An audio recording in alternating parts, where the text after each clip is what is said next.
Preparado para mais uma história?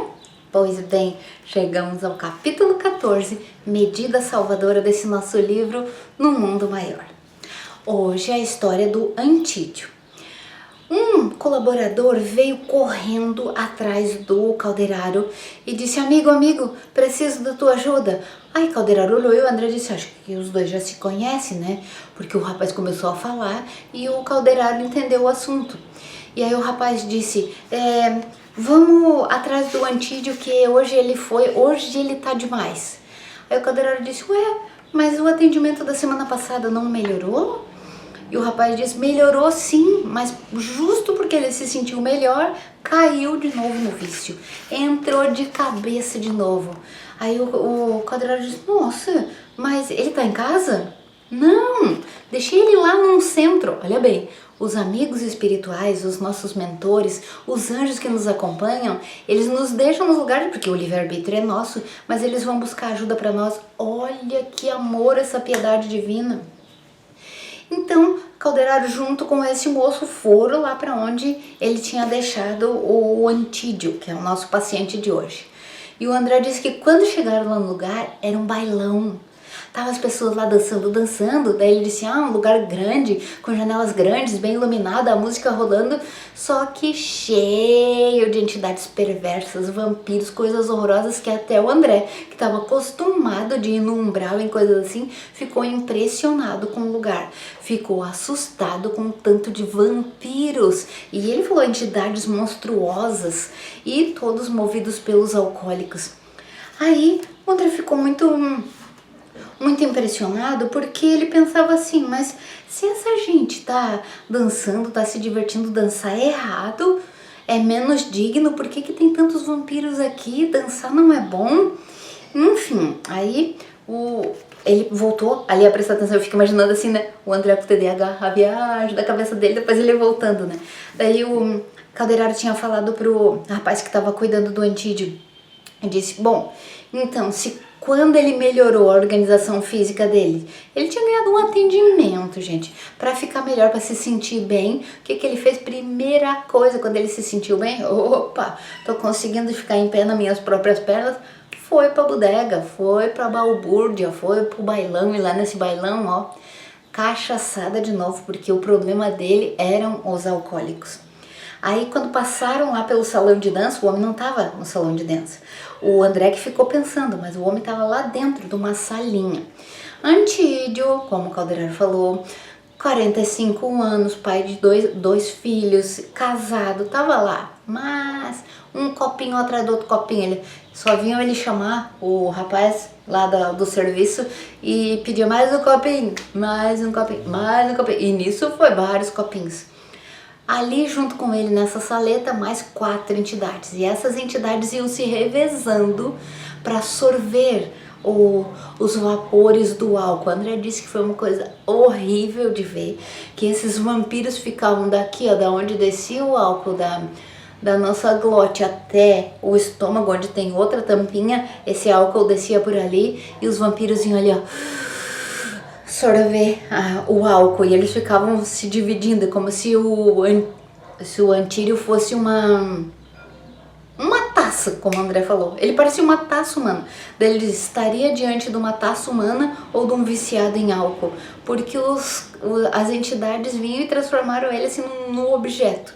E ele ali com mal-estar. E aí o Calderaro perguntou pro rapaz que cuidava dele, né, o desencarnado que era protetor dele.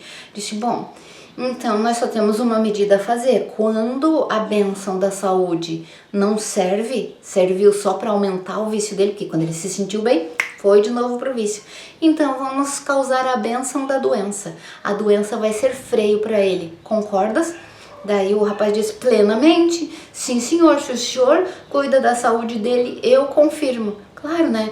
Quanto melhor a pessoa se sentia, mais disposta só tinha disposição. Em vez de cuidar da família, em vez de cuidar de trabalhar, das responsabilidades, a disposição que ele ganhou, em vez de ele usar para o que era certo, foi lá para esbornar de novo, foi lá encher a cara de novo. Então o que ia acontecer? Ele ia ganhar a bênção da saúde, que ia frear esses instintos mais baixos que ele tinha. Aí o André, quando viu assim que dava para fazer a pergunta, ele disse assim: o quadro, daí ele tava dizendo pro Calderaro, não, o quadro que ele tinha acabado de ver, eram ridículos os gestos dos companheiros irresponsáveis, os invisíveis, né? Que estavam junto com as pessoas dançando, o povo ali dançando, e eles eram horrível. Além do formato dos espíritos que eram monstruosos, os gestos que eles faziam, as baixezas, as vilezas que tinham ali naquela sala da dança. Daí ele perguntou, ele teve coragem e perguntou pro Calderaro, mas dançar não é bom? Indefinível e dilacerante impressão dominou meu ser. Não provinha da estranheza, da indiferença dos cavalheiros ou da leviandade das mulheres, assim que o André escreveu. O meu assombro era o quadro que eles não viam. A multidão de entidades conturbadas e viciosas que se movia ali entre eles.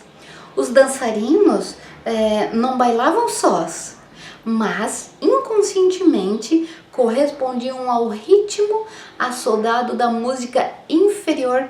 Ridículos gestos dos companheiros irresponsáveis, que os invisíveis, né, que lhe eram invisíveis.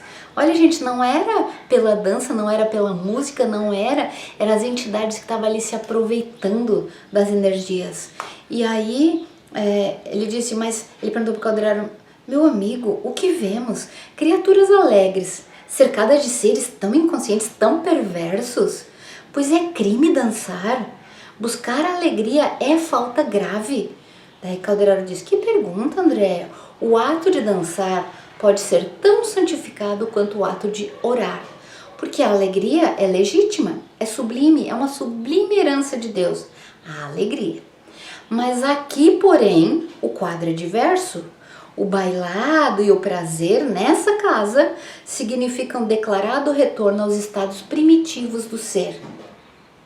Estimulam a viciação dos sentidos. Simplesmente não devemos acusá-los, mas lastimá-los. São pessoas que querem fugir aos compromissos, são profundamente infelizes e precisam da nossa ajuda e da nossa compaixão. Procuram afogar no vinho e nos prazeres essas noções de responsabilidade que eles não conseguem esquecer. Fracos perante a luta, mas dignos de piedade pelos remorsos e atribulações que os devoram. Ah, eles merecem o nosso amparo. André estava assim passado, como a gente diz. Sério, a alegria é divina, mas esse tipo ali de busca dos prazeres mais viciantes, os prazeres mais baixos da nossa vida, atraíam esses espíritos que se compraziam ali no mal. Aí o Calderaro ainda completou o ensino para ele. Eles ficam aqui se entorpecendo para esquecer as suas responsabilidades. Daí ele disse, são alucinados, eles apenas adiam o terrível minuto de autorreconhecimento, que vai chegar. Chega sempre. Quando menos esperam, passam por 1000 processos de dor, esgotam os recursos do amor divino, esgotados. E quando cansar de sofrer, aí sim entra num processo regenerador. Aí sim, frágeis e hesitantes, eles vão começar a adquirir a responsabilidade do trabalho e fazer a regeneração, entendeu? Não adianta querer adiar esses processos de reconhecimento das responsabilidades, de querer fazer o certo. O processo vai acontecer de uma maneira ou outra. E que o Calderaro colocou é que cada um deles vai chegar no seu momento e vai arrumar as coisas assim. Vai chegar no momento de começar a entender a vida. Começar a entender que veio aqui para esse plano, tá reencarnado aqui para fazer as coisas. E de uma maneira ou de outra acontece, a ficha cai. Bom, mas voltemos ali ao caso do Antídio. Antídio, doente, desventurado, cada vez pedindo um copinho mais, estava lá nessa sala. E aí o que acontecia? Essas 4 entidades se afinizavam tanto com ele, estavam sorvendo tanto ali, que ele, entorpecido pelo álcool do jeito que estava, ele se desdobrava. E quando ele se desdobrava, ele conseguia enxergar os 4, daí ele gritava, estão me perseguindo, socorro, me tira daqui. Daí os outros bêbados que estavam por ali vinham, mas daí diziam, é o Antídio, é ele de novo, deixa pra lá, deixa ele sozinho. E daí, quando ele estava assim desdobrado e conseguia ver esses espíritos, ele também conseguia ver as imagens que esses espíritos tinham no perispírito deles sobre as passagens que eles tinham pelo umbral. Então os bichos que eles viam por lá, então aí eles chamavam de alucinação alcoólica, mas não era nada disso não. Ele estava vendo realmente as figuras estranhas do umbral que aqueles companheiros tinham passado. Talvez ele também, né? Mas o que ele estava vendo ali agora ele via cobra sufocando ele, daí ele gritava, socorro, me tira dessa cobra, sai essa cobra daqui. Daqui a pouco ele começava, os morcegos. Quem olhava, né, um encarnado ia dizer, alucinação, tá com a cachaça na cabeça, alucinado. E de verdade o que estava acontecendo é que ele realmente entrava no plano e conseguia ver o que os outros tinham dentro de si. As imagens gravadas no interior dos outros colegas. Bom, o André disse que a cena infundia angústia e assombro. E aí foi nessa hora que ele falou, estaríamos diante de um homem embriagado ou de uma taça viva. Que loucura, né? Pois bem, as entidades, elas gritavam e daí ele gritava junto, era uma loucura. Aí, e o pior, as próprias entidades davam nele, infundiam aquela loucura pra ele beber mais. Beba, porque cada um queria pegar um pouquinho, então o homem virava um trapo humano e eles ali sorvendo. Aí o que aconteceu? O André chegou, o Calderaro chegou, fez aquele passe lá, tirou ele um pouco dessa angústia, tirou essa agonia, mas o tratamento para ele, lembra qual era? Não era melhorar. O tratamento para ele era ter uma doença. Então, onde ele estava sentado ali naquela sala, num sofá assim, o Calderaro produziu ali as energias boas, o André viu que era tudo brilhante, tudo bem de reorganização, mas quando chegou aqui no coração, a energia colocada fez com que o coração desenvolvesse tipo assim um infarto, sabe? E ele começou a se sentir mal, gritou tanto que veio um monte de gente e falou, nossa, vamos chamar uma ambulância, imaginei assim, na época nem existia, né, SAMU, ambulância, essas coisas, mas daí o André disse que veio um carro público e buscou ele, e daí ele ia ficar muitos meses acamado no leito para desintoxicar. Eles iam usar medicamentos calmantes, porque ele estava meio alucinado, mas não era alucinação, não era produção de imagem do cérebro dele, era por causa das conexões que ele fazia, né, e que ele conseguia enxergar. Então ele ia ficar alguns meses no leito para desintoxicar, para arrumar e para ele ter a noção de responsabilidade. Ele precisava sustentar essa família, ele precisava ter a responsabilidade de fazer as coisas que ele prometeu. Então ele precisava que esse tempo no leito, parado, se sentindo doente e dependente, para melhorar. E sabe por que ele ganhou essa bênção de ter a doença? Porque a esposa e os filhinhos rezavam por ele, pediam por ele, e eles não tinham merecimento de vê-lo enlouquecer ou de deixá-los na miséria, porque claro, né, se ele já não trabalhava assim, a vida já era difícil, imagine se ele desencarnasse, ia ficar bem pior, e essa família não merecia sofrer tanto. Então ele ganhou todo esse atendimento durante tanto tempo e agora ele tinha ganhado esse merecimento da doença. É diferente do que a gente pensa, né? E estando assim doente e preso ao leito, ele ia devagarinho recompondo-se e adquirindo essa compreensão da necessidade de trabalhar, de ser responsável, de ser pai, ser responsável pelo próprio físico, ser responsável pela família, pelos filhos e de prover o sustento para eles. E o André ficou assombrado. O André é sempre assim, né? Daí eu imagino, nossa, se eu fosse, eu também ia ficar, meu Deus, ao invés de curar o homem, agora o homem ficou doente. E aí o Calderaro respondeu para ele assim, que fazer, meu amigo? As mesmas forças divinas que concedem ao homem a brisa cariciosa da saúde também inflige-lhe a tempestade devastadora. E uma e outra, porém, são elementos indispensáveis para a glória da vida. Ou seja, aquela frase que a mãe da gente falava, né? Por bem ou por mal você vai fazer, então ele vai melhorar. Por bem ou por mal ele vai melhorar.